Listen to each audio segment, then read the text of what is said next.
अस्सलाम वालेकुम।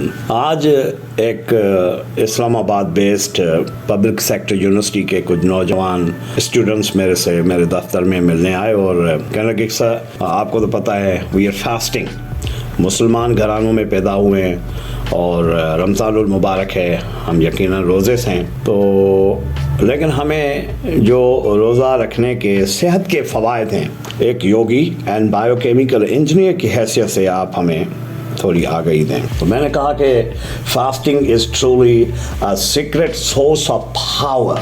ये रोज़ा जो है वाकई ताकत का एक खुफिया ज़रिया है। रोज़े से अल्लाह करीम हमें आने वाले वक्त के लिए तैयार कर रहा है। अब आते हैं, ये रोज़ा जो है ना, ये एक नेचुरल बॉडी डिटॉक्स है।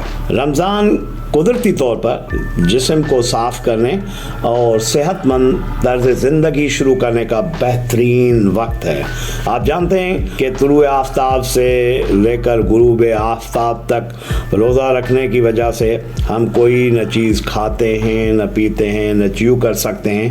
तो हमारे जिस्म के अंदर जो ज़ख़ीरा शुदा तवानाई है, तो हमारा जिस्म जो है ना, वो उसको इस्तेमाल करने पे ज़ाहिर है मजबूर ना कहेंगे, तैयार हो जाता है।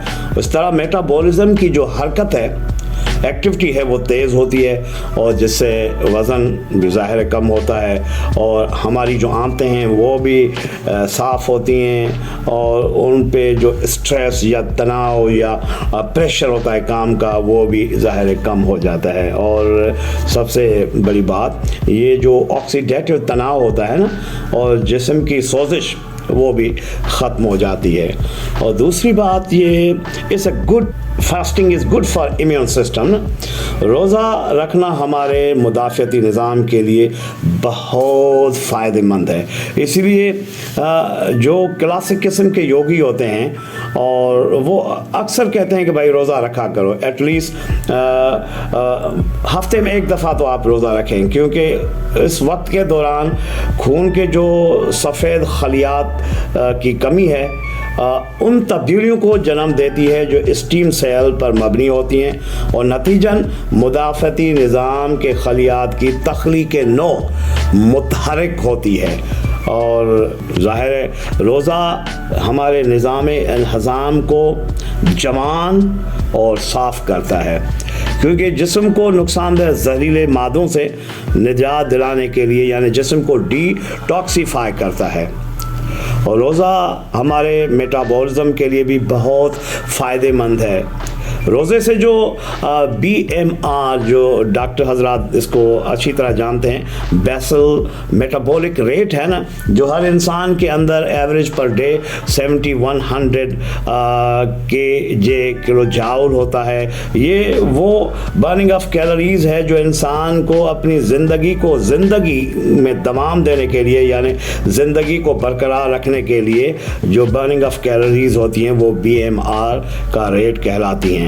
तो ये इसके नतीजे में जिस्म की जो इजाफी चर्बी है ना, वो कम करने में मदद मिलती है और इंसान नॉर्मल BMI तक पहुंच सकता है। अच्छा, ये इंसुलिन और जो ग्रोथ हार्मोन है, जो उनकी इंसुलिन कम हो जाए तो ये जिस्म को चर्बी तक ईंधन के तौर पर इस्तेमाल करने और इस्तेमाल करने की इजाज़त के साथ मेटाबॉलिज्म को बेहतर बनने में मदद करता है रोज़ा। अब सवाल ये है कि हम जिस तरह की चीज़ें खा रहे हैं, इससे वो जो रोज़े के फ़वाइद हैं, हेल्थ बेनिफिट्स हैं, हमें कम ही हासिल होते हैं। तो बच्चों ने सवाल किया सर फिर हमें क्या खाना चाहिए। मैंने कहा देहात में तो मैंने देखा भी है, सुना भी है और अब थोड़ा रिवाज कम ही हो गया है, लेकिन लोग अपनी खुराक में प्रोटीन शामिल करते थे और प्रोटीन ज़ाहिर जब होगी तो ताकत फराहम होगी और क़ुव्वत मुदाफ़ियत जो है बरकरार रखने के लिए ज़रूरी है ना। और प्रोटीन पता है कहाँ से मिलती है? अंडे, देसी अंडे ज़ाहिर लोग खाते हैं। चिकन, कुकड़ी, मुर्गी जो है, ये वाली चिकन मुर्गी, इसके लिए मैं कुछ नहीं कर सकता क्योंकि मैं योगी हूँ, तो मैं इसके करीब भी नहीं जाता।